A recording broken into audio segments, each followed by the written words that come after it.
En los últimos años, la palabra narcisista ha ganado una enorme presencia en redes sociales, conversaciones cotidianas y en la cultura popular. Se utiliza para describir múltiples actitudes problemáticas y para etiquetar a personas que consideramos tóxicas. El narcisismo, desde su base clínica, es mucho más complejo que solo una personalidad egocéntrica, egoísta o alguien que busca atención constante. Yo al principio te mostré que era el hombre perfecto, que era el hombre ideal, y poco a poco lo he dejado de ser. He empezado a ser yo mismo, un hombre lleno de miedos, un hombre lleno de fallas. Pero ¿sabes cuál es tu problema? Que te hice creer que era por tu culpa, y por eso luchas para que yo vuelva a ser lo que una vez fui.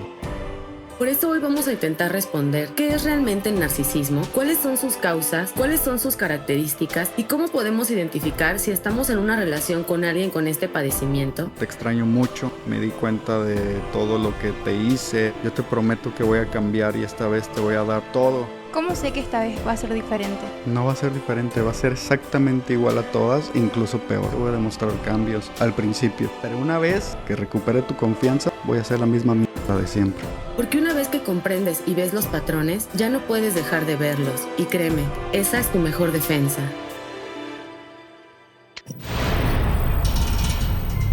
Mal de amores. Hola, ¿cómo están? Bienvenidos a otro video. El día de hoy vamos a hacer un video un poquito diferente. Y les quiero recordar que este video no es un diagnóstico ni pretende señalar a nadie. Es una recopilación para comprender mejor, reconocer señales de alerta y reflexionar sobre dinámicas que pueden ponernos en riesgo. Y antes de comenzar, quisiera agradecer mucho a Gema Albarracín, psicóloga especialista en el tema. Ella nos va a ir guiando y explicando de manera profesional a lo largo del video. Y si gustan seguirla en sus redes sociales, están apareciendo por aquí, para que se informen más sobre el tema y vean su contenido. Hola, soy Gema Albarracín, psicóloga general sanitaria experta en trastornos de personalidad y trauma complejo. En mi trabajo me centro en identificar el origen de los traumas y desensibilizarlos y reprocesarlos con EMDR, un abordaje que realizo junto a mi equipo. En mi canal explico estas dinámicas con un lenguaje claro y directo y usamos ejemplos conocidos para que cualquier persona pueda entender qué le pasa, por qué le pasa y cómo empezar a sanar de verdad. Y hoy estoy aquí para aportar la parte psicológica y dar un marco clínico que complemente todo lo que se va a analizar en este vídeo. Máscara del amor perfecto. Cuando hablamos de narcisismo solemos pensar en alguien que se toma muchas selfies, que presume demasiado, que se cree superior o que se ama en exceso. Y últimamente la palabra está tan de moda que parece que cualquiera puede ser llamado narcisista. Pero el narcisismo patológico verdadero es algo mucho más complejo y doloroso. No es una actitud pasajera, no es un rasgo exagerado ni una pose. Es un patrón muy profundo de funcionamiento psicológico que afecta la forma en que una persona se relaciona consigo mismo y con los demás. Pero antes de llegar a eso, veamos datos y estudios reales. El narcisismo es un trastorno de personalidad reconocido oficialmente por la Asociación Americana de Psiquiatría y no es solo un problema emocional o social, es neurológico. Se estima que 2 de cada 100 personas padecen este trastorno, según la American Psychiatric Association. Esto significa que podemos llegar a convivir con entre 30 y 40 personas con este padecimiento a lo largo de nuestra vida. Gracias a investigaciones y estudios con resonancia magnética cerebral, hoy sabemos que muchas personas que presentan narcisismo patológico presentan alteraciones en regiones del cerebro encargadas de regular el ego, sentir empatía, procesar emociones y poner límites a los impulsos propios. Esto puede hacer que muchas de sus decisiones se orienten únicamente a obtener beneficios personales, aunque eso implique dañar a otros. Pero esto no significa que una persona narcisista no tenga sentimientos. Significa que no procesa la emoción del otro como una señal suficiente para detenerse o empatizar con ellos. Este funcionamiento interno crea una regla muy peligrosa en ellos. Yo voy primero, cueste lo que cueste. Quienes padecen este trastorno pueden lucir encantadores, brillantes y irresistibles, pero detrás de esa fachada hay otra realidad. Miedo extremo a la vergüenza, pánico al abandono o al rechazo, una identidad inestable, inseguridad y un vacío que no se llena. Y ese vacío va a buscar alimento de donde sea, en parejas, hijos, amigos, compañeros, etc. En cualquier persona que esté dispuesta a normalizar su dolor a cambio de migajas de amor. Cuando una relación se vuelve un lugar donde una de las dos personas siempre sale perdiendo, entonces ya no estamos hablando de amor, estamos hablando de control. Aquí vamos a hacer una precisión importante porque a veces se habla del narcisismo como si fuera una etiqueta fija, como si todo el mundo encajara en el mismo patrón, en el mismo molde, y no es así. Cuando hablamos de narcisismo clínico, hablamos de un espectro. Hay personas con algunos rasgos narcisistas, otras con un funcionamiento muy disfuncional, pero sin cumplir todos los criterios, y luego está el trastorno narcisista de la personalidad como tal, que es ese diagnóstico oficial que, no se da tan a la ligera como a veces parece que se da en redes. Normalmente suele construirse muy temprano, en entornos donde el niño aprende dos cosas: o que mostrar vulnerabilidad implica peligro, o que solo vale si es perfecto. Infancias con humillación, crítica constante, abandono emocional, o infancias donde al niño lo colocan en un pedestal sin límites, sin frustración, sin un espejo real de quién es. En ambos casos, el mensaje interno termina siendo: no soy suficiente tal como soy, y ahí es donde aparece la coraza narcisista, esa máscara que funciona como defensa, pero que más adelante se convierte en una forma de relacionarse donde los demás se vuelven herramientas para sostener esa imagen. Cuando en el vídeo hablamos de estudios neurológicos, no queremos decir que el cerebro de un narcisista está roto. Lo que muestra en estos estudios es que ciertas áreas del cerebro, las que regulan la empatía, impulsos, vergüenza y autocrítica, funcionan de forma distinta, no para justificar el abuso, sino para entender por qué estas personas repiten patrones tan dañinos y por qué sienten tan poca responsabilidad emocional. El encanto como carnada. Antes de mostrar su verdadera cara, un narcisista casi siempre se presenta como la persona más especial que has conocido. Y no es casualidad, es una fase premeditada de seducción que tiene un objetivo claro: engancharte. En esta etapa construyen una imagen difícil de resistir. Son detallistas, atentos, amables, intensos y amorosos. Te estudian en silencio, observan tus heridas, tus sueños y tus miedos, y te ofrecen y dicen exactamente lo que anhelas tener o escuchar. Este comportamiento tiene nombre: idealización. Y su función es simple: hacer que bajes la guardia, confíes en ellos y te enganches. Para ello utilizan 3 rasgos que la psicología ha identificado como núcleo del narcisismo. 1. Grandiosidad. No es solo ego, es una necesidad de mostrarse superior. El mejor, el más querido, el más talentoso, el más inteligente, etc. Pero esa fachada es frágil. Debajo hay pánico de sentirse ordinarios, insignificantes o comunes. 2. Falta de empatía afectiva. Son incapaces de ponerse en el lugar de otros. No saben entender lo que los demás están sintiendo. 3. Necesidad extrema de admiración. No buscan una pareja o amigos, buscan admiradores, alguien que sostenga su imagen y alimente su ego, porque para un narcisista tú nunca eres un quién, sino un ¿para qué me sirve? Pero ¿por qué necesitan una víctima? El narcisista vive con un vacío interno que intenta llenar usando a los demás. Ese suministro emocional tiene un nombre: suministro narcisista. Una pareja o relación se vuelve útil para ellos cuando les dan admiración, atención, beneficios económicos o sociales, estabilidad y alguien a quien culpar cuando fallan. Y mientras tú crees que encontraste a un amor increíble, ellos creen que encontraron un recurso renovable. ¿Y por qué es tan fácil caer? Porque al inicio un narcisista da su mejor actuación. Te hace sentir amado, elegido, único, y te muestra una versión idealizada de lo que siempre pediste en una pareja. Pero en cuanto bajas la guardia, lo que te enamoró se convierte en abuso, control y violencia emocional. Pero ¿cómo funciona el abuso narcisista y cómo podrías identificarlo? Y antes de entrar en ese tema, es importante repetir que este video tiene exclusivamente fines de reflexión e información. Aquí vamos a añadir algo importante, porque cuando escuchamos el término suministro narcisista suena frío, impersonal, casi clínico, pero en realidad describe algo muy simple. Para estas personas tú no eres quién, eres un para qué, y esto no siempre se ve de manera evidente. Hay 2 formas de narcisismo que vemos mucho en consulta: el narcisista grandioso y el narcisista vulnerable o encubierto. El grandioso es el típico arrogante, seguro, seductor, brillante. El encubierto es todo lo contrario: más tímido, más callado, inseguro, pero con la misma necesidad de admiración, la misma sensibilidad extrema a la crítica y la misma incapacidad de hacerse cargo responsable del daño que causa. Y aquí viene la pregunta que más escucho en terapia: ¿por qué caí tan rápido, no? La respuesta nunca es porque eres tonta, ni porque no viste las señales ni las banderas rojas. Muchas veces caemos porque tenemos historias de vida que encajan perfecto con el patrón de idealización del narcisista. Si vienes de un entorno donde tuviste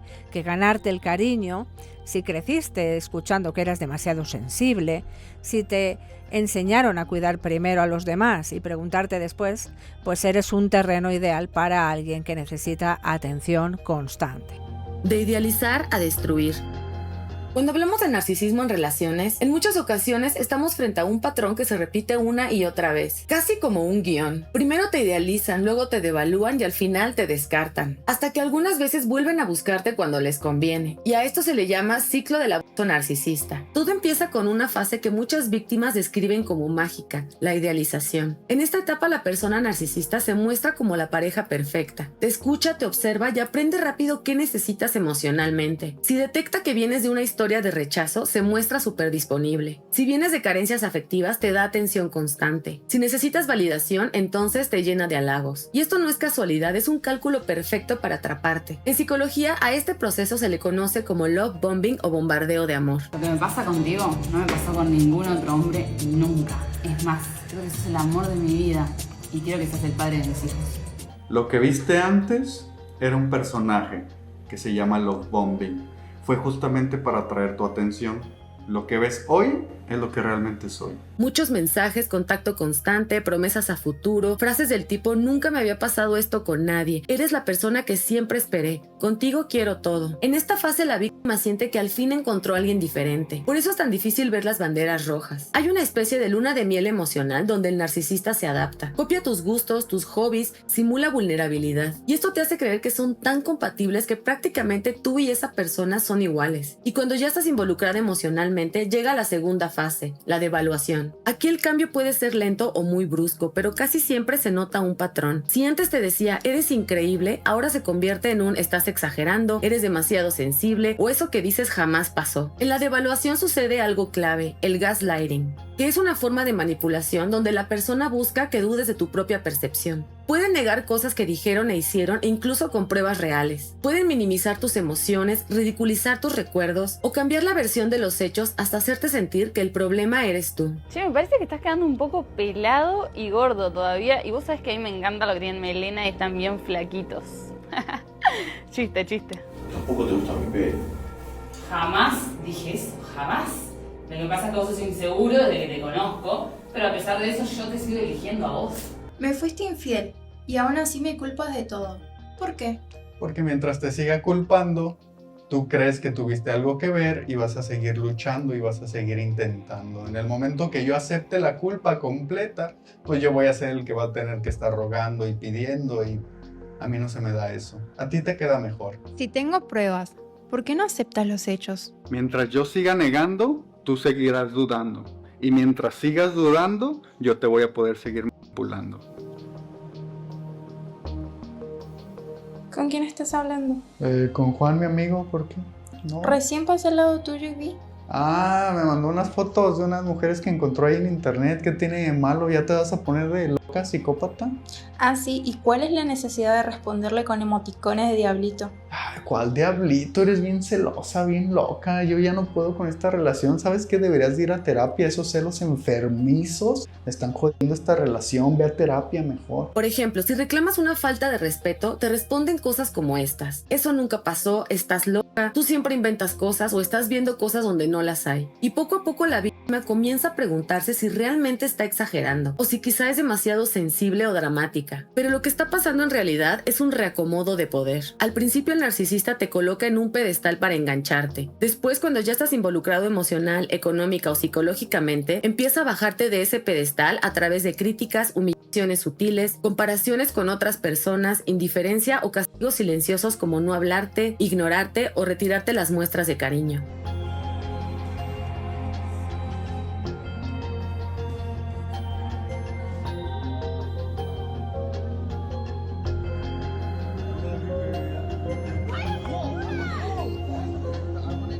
¿Qué te hiciste en el cabello? Se te ve horrible. ¿Por qué te pusiste esas pestañas? No te quedan nada bien, se te ven súper falsas. Oye, ¿no se te hace como que estás subiendo mucho de peso? ¿Y esas uñas? ¿Y por eso pagas? Yo no aceptaría esas uñas ni de regalo. ¿Crees que eso es lindo para mí? ¿Eh? Una cirugía. Eso tú deberías hacer. Yo soy una grande mujer, una buena mujer. Yo no necesito una cirugía. Mujeres que necesitan una cirugía solo quieren tu dinero. Y tú no quieres mi dinero, seguro. No, yo te amo con todo mi corazón. Y amar a un hombre así es eso. Maquillarte así y creer que está bonita, no. O sea, un hombre como yo tiene que estar aguantando a una mujer que se ve así. ¿Me puedes decir lo que te pasa? Necesito saber por qué estás enojado conmigo. Estoy todo el día haciéndome la cabeza porque no me querés comunicar lo que pasó y no entiendo por qué me ignorás. Te estoy pidiendo, por favor, que me digas para hablar las cosas. Estoy pasando mal, Darío. ¿En serio seguís enojado? ¿No pensás hablarme de nuevo? Hace días que estamos así. En serio, es que ni siquiera sé qué es lo que hice mal para que vos te pongas de esa manera conmigo. ¿Por qué no hablamos? Porque no puedo seguir más de esta manera. Es un infierno.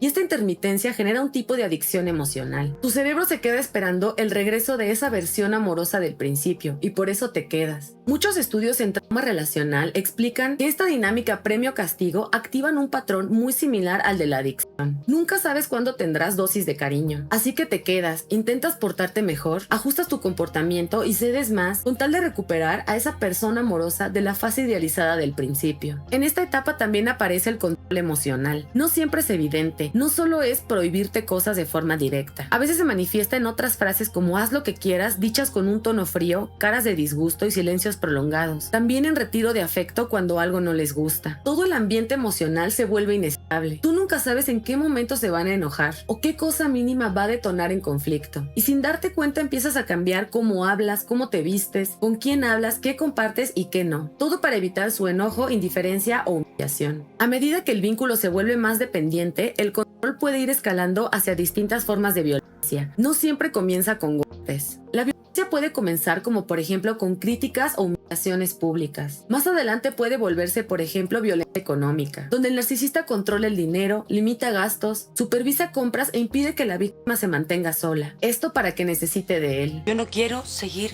contigo, Max. Yo creo que eres tú la que no está entendiendo. Mira a tu alrededor. Mira esa cama, estos muebles, esta pieza, esta casa. Todo te lo he dado yo. Seamos honestos.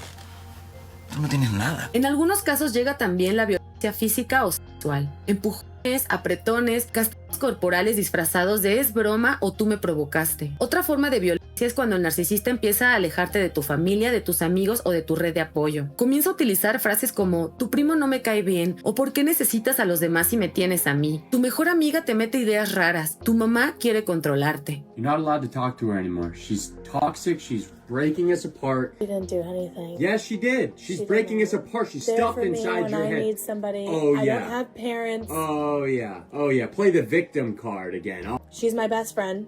You have no right to tell me Give to me your stay. phone. Stop. Give me your phone. Stop. I'm blocking her. Y con el tiempo logran que la víctima se quede prácticamente sola, sin nadie que la confronte con la realidad, la apoye o le diga, oye, esto no es normal. Una vez aislada, confundida y dependiente, el narcisista tiene el control absoluto. La víctima ya no solo está atrapada emocionalmente, también está atrapada socialmente. Y es así como termina sola, creyendo que no tiene a dónde ir ni a quién acudir, o pensando que nadie le va a creer, en especial porque frente a otros ellos se presentan como alguien espléndido. Claro que sí, primo, yo paso por ti a la hora que tú me digas. Amigo querido, cuenta con ese dinero, yo te lo presto, ya sabes, a mí me gusta ayudar a las personas.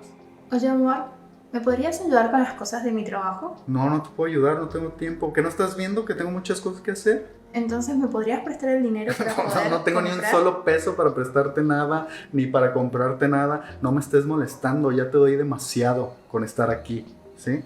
No me molestes, por favor, estás viendo que tengo muchas cosas que hacer. Déjame en paz. ¿Por qué con todos eres el más amable y conmigo no haces ni algo mínimo e insignificante? Porque contigo ya te tengo segura, ya te tengo ahí. Y mientras peor te trato, más poderoso, mejor me siento. Y con los demás soy bueno porque como con ellos no tengo control, no los puedo manejar, entonces tengo que ser bueno y tengo que poner mi carita muy sonriente de tonto para que crean que soy el mejor. Y esa sensación de encierro es exactamente lo que mantiene al ciclo activo. Finalmente llega la fase de descarte o amenaza de abandono. El descarte puede ser literal, de un día a otro te terminan, te bloquean o se van con alguien más. No, la verdad es que lo estuve pensando, voy a tener que dejarte porque sos súper inseguro, todo el tiempo me haces escenas de celos, así que ta. ¿Cómo pará? ¿Y todos los planes y las metas que teníamos al futuro juntos? No, sí, estoy en un trámite, ya voy. ¿Cómo que trámite? ¿Qué trámite? Ya te expliqué todo, ya está. No, pero no me explicaste nada. ¿Qué es? Te dije todo. O puede ser simbólico, cuando se quedan pero te tratan como si fueras poca cosa, como si estuvieras a prueba permanentemente y sientes constantemente la necesidad de esforzarte para que no te dejen. Pueden llegar también a exigirte que cambies o dejes de quejarte para que no te abandonen. Y en muchos casos, después de un tiempo y cuando saben que se han pasado de la raya, vuelven con disculpas superficiales, promesas, explicaciones dramáticas, sugerencias de ir a terapia y frases como las siguientes: estaba mal, me asusté, pero tú eres el amor de mi vida, y si los perdonas, entonces el ciclo empieza otra vez. Sé que te dije que no te iba a buscar y espero no molestarte con este audio, pero solamente quería decirte que te extraño mucho, que en este tiempo que no hemos estado juntos me di cuenta de todo lo que perdí, me di cuenta de todo lo que hacías por mí, me di cuenta de todo lo que te hice, de que te fallé. Siento un gran vacío que dejaste en mí y solamente te quería decir que si en algún momento quieres volverlo a intentar, yo te prometo que voy a cambiar y esta vez te voy a dar todo. ¿Cómo sé que esta vez va a ser diferente? No va a ser diferente, va a ser exactamente igual a todas, incluso peor. Pero si querés volver conmigo, vas a tener que demostrar cambios. Claro, obviamente te voy a demostrar cambios al principio. Las primeras semanas, los primeros días, te voy a dar, te voy a decir todo lo que quieres escuchar y todo lo que quieres recibir. Al principio, para ganarme tu confianza. Pero una vez que recupere tu confianza, voy a hacer la misma mierda de siempre. Entonces, ¿para qué crees que volvamos? No lo entiendo. No te quiero. La única razón por la que quiero volver es porque no quiero que estés con alguien más. Es importante entender que el ciclo no ocurre por accidente, no es solamente un se me pasó la mano. Para una persona narcisista, su pareja no es un ser libre e independiente. Es alguien que más bien está ahí para admirarlo, sostenerlo, perdonarlo y aguantarlo. Y desde afuera muchas personas que no han vivido algo así se preguntan: ¿y por qué no solo se va? ¿Por qué aguanta tanto? Pero cuando analizamos el ciclo completo se entiende mejor. No se trata de alguien débil, sino de alguien que está viviendo una manipulación emocional perfectamente diseñada y premeditada. Por eso es tan importante hablar de este ciclo, porque nombrarlo ayuda a verlo. Y una de las herramientas más poderosas para salir a tiempo es reconocer que cuando una relación pasa muy rápido, de tú eres todo lo que soñé a estás loca, todo es tu culpa, no estamos frente a un amor intenso, estamos frente a un patrón de abuso. Vamos a detenernos un poco aquí. Esto que voy a decir es una de las claves más importantes de todo el vídeo. Desde fuera siempre parece sencillo: si te trata mal, vete. Pero quien ha estado en un vínculo narcisista sabe que esto no funciona así. No es cuestión de fuerza de voluntad, ni de quererte más, ni de tener más carácter, ¿no? Lo que ocurre en estas relaciones es ese fenómeno muy potente que conocemos como trauma bonding o vínculo traumático. Y no tiene nada que ver con disfrutar del maltrato ni con tener autoestima baja. Tiene que ver con que tu sistema nervioso se adapta a sobrevivir cuando el cariño y el daño vienen de la misma persona. ¿Cómo funciona la adicción intermitente? Mira, para eso nos basamos también de los patrones, ¿no? Al principio el narcisista te hace un bombardeo de amor, te da el mundo entero, el cerebro libera dopamina, oxitocina, serotonina, es una sensación fuerte, casi de euforia, pero cuando comienza la devaluación, el silencio, el desprecio, la frialdad, los castigos emocionales, la indiferencia, este chute químico desaparece. Ahí tu cerebro entra en abstinencia y cuando después de castigarte él vuelve a tener un gesto bonito, una disculpa, un día romántico, vuelve el pico de dopamina. Esa alternancia crea un patrón idéntico al de una adicción. Es el mismo mecanismo neurobiológico que vemos en dependencia emocional, juego patológico o sustancias. Además, hay algo que en consulta vemos muchísimo: la hipervigilancia emocional. Aprendes a leer su respiración, su tono, su postura, como si fueran señales vitales. Vives en alerta y eso no es amor, es supervivencia. Está el modo peligro siempre activado. No porque estés exagerando, sino porque estás viviendo en un entorno emocional impredecible, donde las reglas cambian cada día. Aquí hay otra trampa: el maltrato no es constante. Entre los desprecios aparecen migajas, ¿no?, de cariño, un abrazo después de una semana fría, un mensaje bonito tras un día de gritos, un gesto mínimo, y en esos momentos la víctima piensa: este es el verdadero él o ella, yo solo tengo que ayudarle a volver a esa versión. Ese pensamiento es el que mantiene la relación unida. Cuando el patrón se vuelve visible. Ahora vamos a ver cómo lo que definimos como rasgos y ciclos del narcisismo se manifiestan día con día, con comportamientos concretos tomados de la vida real. Para comprenderlo mejor, vamos a mencionar algunos ejemplos. Se burla de ti o te humilla frente a otros y lo disfraza de broma, pero no es broma, es dominación social. Niega lo que dijo o hizo y aún teniendo pruebas termina haciéndote dudar de tu propia memoria y percepción. Te culpa a ti de sus infidelidades. Si no me hubieras revisado el celular, nada de esto habría pasado. De pronto el traidor eres tú por haberlo descubierto. La verdad, no puedo creer que por una cosa tan mínima vayas a creer que todos los años que llevamos se vayan a la basura, porque no eres capaz de perdonar un error.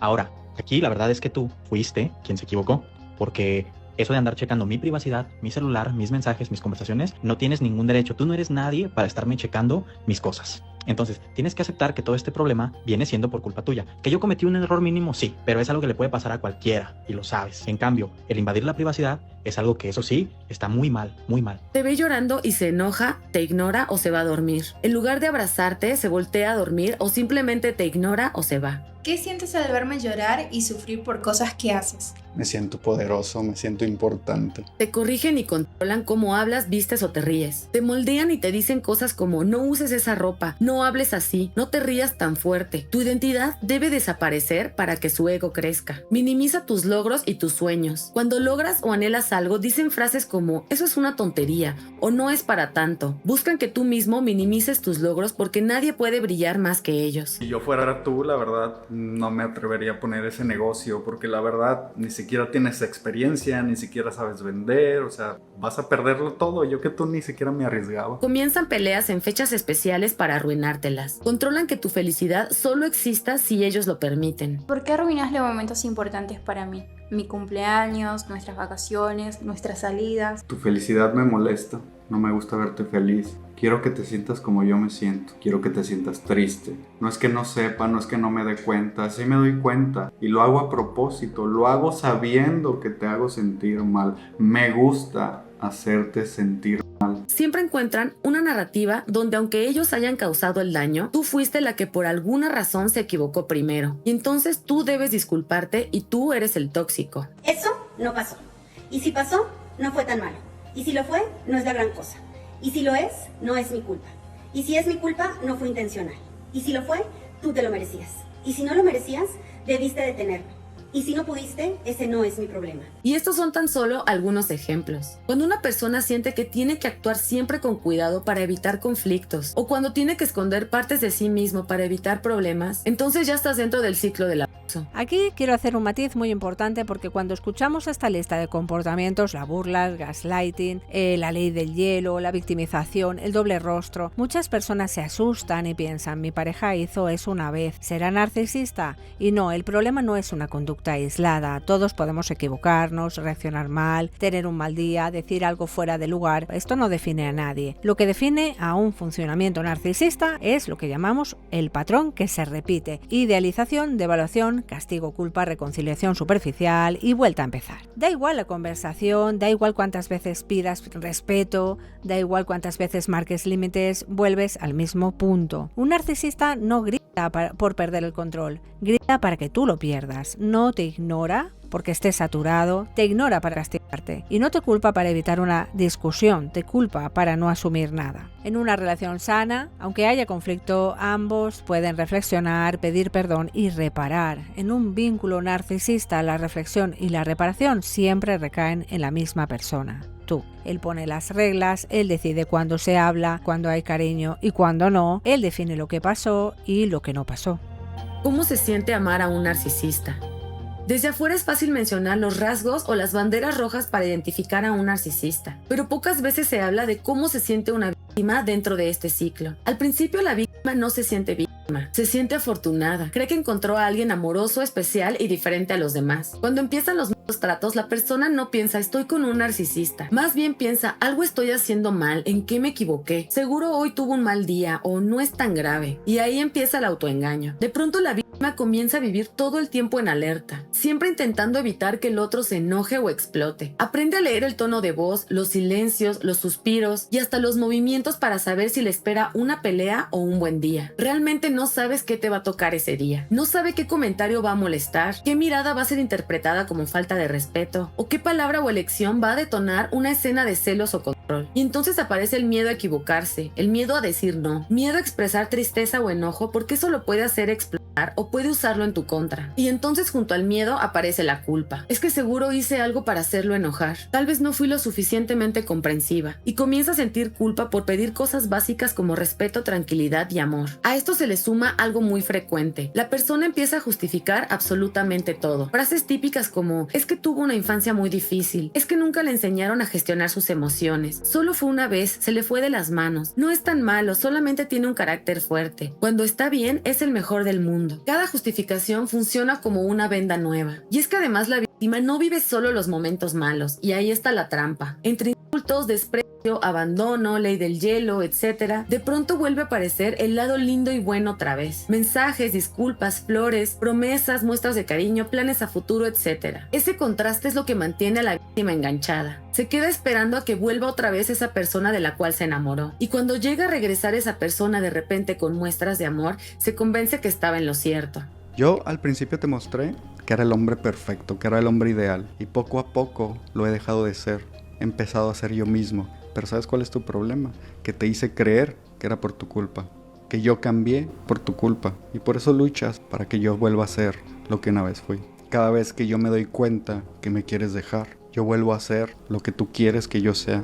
Yo te vuelvo a mentir, te vuelvo a prometer. Y por eso te confundes, por tu misma esperanza, porque crees que esta vez sí va a ser la buena. Por eso comúnmente las víctimas piensan: si aguanto un poco más va a cambiar, solo necesita sanar. En el fondo yo sé que me ama. Y así empieza a normalizar cosas que jamás habría aceptado al inicio. Eso es lo que hace tan difícil salir. Por eso cuando alguien está en una relación así, no necesita que le digan ¿por qué no te das cuenta? Normalmente ya lo saben en el fondo. Lo que necesita es información clara para darle nombre a lo que está viviendo, contención sin juicio y recordatorios de que nadie merece vivir con miedo dentro de una relación. En un vínculo narcisista, el amor siempre es condicionado. El conflicto nunca se resuelve y es imposible hablar o llegar a acuerdos. Todo está diseñado para que la víctima regrese a su rol inicial, callar y obedecer. Cuando convives con alguien narcisista, no solo tienes miedo a que se enfade, también tienes miedo a perder esa pequeña parte de él que te hizo sentir viva al principio. Y ahí empieza un proceso muy silencioso. Poco a poco vas desapareciendo tú. He visto a muchas personas en consulta decirme: Gemma, siento que me perdí. Y es exactamente lo que pasa. Empiezas a renunciar tus planes, tus gustos, tus opiniones, tus límites, hasta que un día te das cuenta de que te has convertido en una versión reducida de ti misma. No decides, no pides, no opinas, no discutes, solo sobrevives. Te hace vivir una doble realidad. Una parte de ti sabe que algo va mal, pero la otra parte se aferra desesperadamente a los días buenos. Esa contradicción desgasta muchísimo y esa mezcla hace que la víctima se quede paralizada, en confusión constante. Aquí aparece otro punto clave, que es la culpa. El narcisista te convence de que si tú fueras más tranquila, más cariñosa, más comprensiva, menos sensible, todo iría bien. Y tú te lo crees, es responsabilidad invertida. La víctima carga con todo, con la paz de la relación, con el estado emocional del otro, con la reparación. Él solo exige. ¿Cómo salir de una relación con un narcisista? Salir de una relación de este tipo no es lo mismo que terminar una relación común. No basta con bloquear en redes ni basta con pedir distancia, porque en estas relaciones hay una dependencia emocional creada a propósito, para que creas que sin él te quedas sin nada. Por eso salir se vuelve un proceso, no un evento. Paso 1. Reconocer que estás siendo maltratado. El reconocimiento es la puerta de salida. Paso 2. No intentes cambiarlo. Si un narcisista cambia, es de pareja, no de personalidad. Paso 3. Reconstruir tu red de apoyo. Primero es necesario recuperar relaciones, familiares o amigos, personas de confianza, compañeros de trabajo o grupos de apoyo. Paso 4. Buscar ayuda profesional. Paso 5. Crea un plan de escape silencioso. Puedes comenzar por cambiar contraseñas, juntar dinero propio, guardar documentos importantes, avisar a una persona de confianza y preparar un lugar seguro donde irse. Paso 6. Contacto cero. Bloquear teléfonos, eliminar redes sociales, no hablar directamente con esa persona ni por terceros, no responder cuando aparezca llorando o agresivo y no caer en provocaciones. Aquí vamos a frenar un segundo porque esto que vamos a decir es súper importante. Poner un límite a una persona narcisista no funciona como en una relación sana. En una relación narcisista un límite activa una amenaza. Lo viven como una rebelión, como una ofensa, una humillación personal, como si estuvieras cuestionando su autoridad o su superioridad. Por eso reaccionan con rabia, castigo, chantaje o con esa frialdad hiriente. Cuando tú dices no más, escuchan desafío. Y su objetivo no es hablar ni mejorar. Su objetivo es que vuelvas al lugar emocional donde eras manejable. Por eso usan cualquier tipo de táctica que necesiten.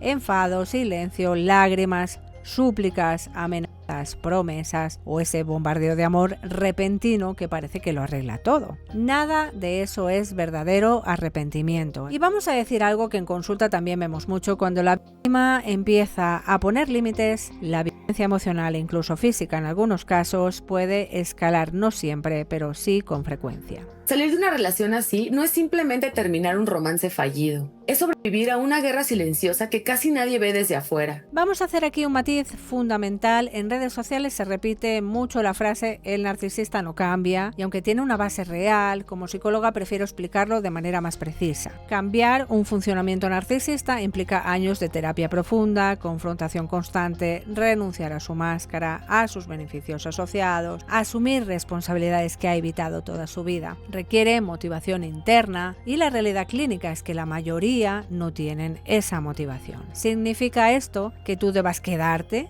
esperando a ver si un día cambia? Pues no, porque tu vida no puede ponerse en modo pausa mientras alguien decide si quiere o no mirarse al espejo. Tú no puedes salvar a alguien que vive su identidad a través del control, la superioridad o la manipulación. El narcisismo no se cura con amor. El contacto cero no es un castigo, es una protección, es un límite de salud mental. Significa no mensajes, no llamadas, no redes, no explicaciones, no discusiones, no darle información emocional que pueda usarla para entrar de nuevo. Sé que no todo el mundo puede hacerlo. Si tenéis hijos o asuntos legales en común, lo que funciona no es desaparecer, sino lo que llamamos hacer piedra gris. Respuestas breves, neutras, sin emoción, sin justificarte, sin entrar en provocación. No discutes, no te defiendes, no explicas. Esto está enfocado a proteger tu energía emocional y evitar que él utilice las conversaciones como combustible, ¿no? Para reengancharte, para manipularte. Tu liberación emocional no llega cuando él cambia, llega cuando tú dejas de esperar ese cambio. Ni siquiera necesitas un cierre. El cierre lo construyes tú cuando aceptas que lo que viviste fue real, que no te lo imaginaste y que mereces relaciones donde la paz sea norma, no un premio. Cuando el narcisista te descarta. Hay ocasiones en que es el propio narcisista quien toma la decisión de irse o de terminar. Y no se va en silencio, se va llevándose todo. El descarte no es una ruptura normal. No hay conversación, no hay cierre, no hay empatía. Puede ocurrir con un mensaje breve, un "ya no te amo" frío, una desaparición repentina o un drama completo. Y muchas veces una nueva pareja aparece como trofeo. Y este reemplazo no es casual, es un mensaje que busca decirte claramente: eres intercambiable y reemplazable. La víctima suele verse muy afectada porque durante meses o años había luchado por salvar la relación, por demostrar amor, comprensión, paciencia, y de un día para otro ya no es necesaria. Entonces llega la pregunta más dolorosa: ¿por qué con esa persona sí es bueno y conmigo no? Y ahí está la trampa emocional. El narcisista repite exactamente el mismo guión que utilizó contigo al principio. El nuevo enamoramiento es solamente otra fase de idealización, otra gran actuación para enganchar a una nueva persona. Nada cambió, únicamente cambió la víctima. Sé que estás en una nueva relación y le das a ella todo lo que yo te pedí. ¿Por qué con ella sí y conmigo no? Porque a ti ya te tenía segura.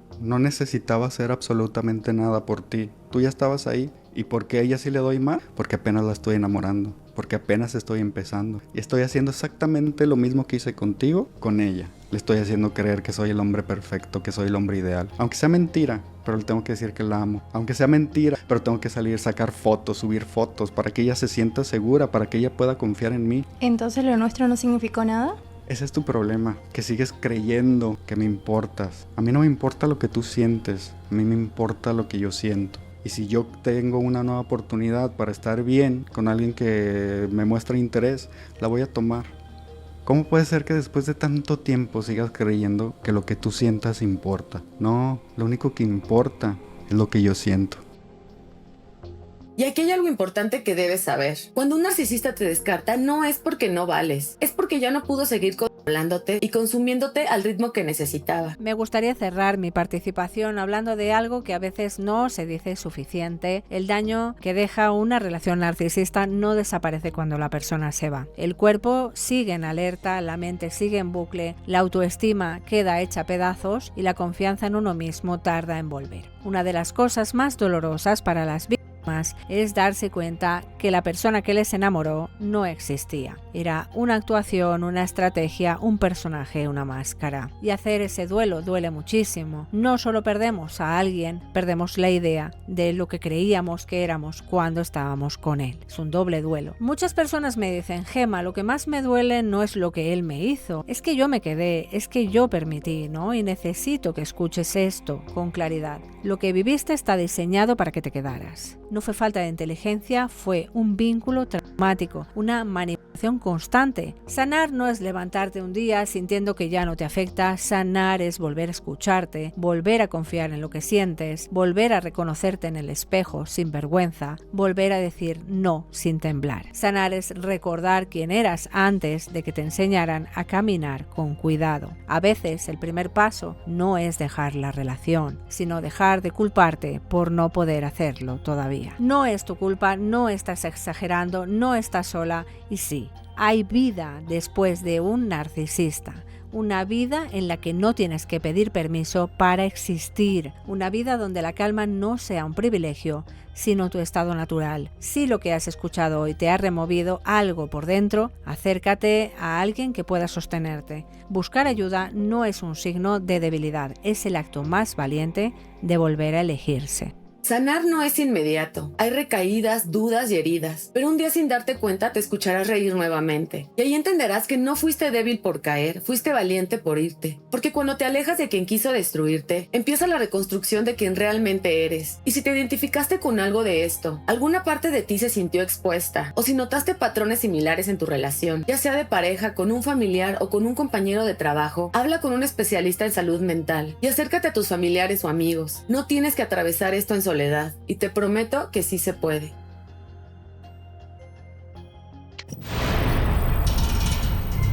Mal de amores.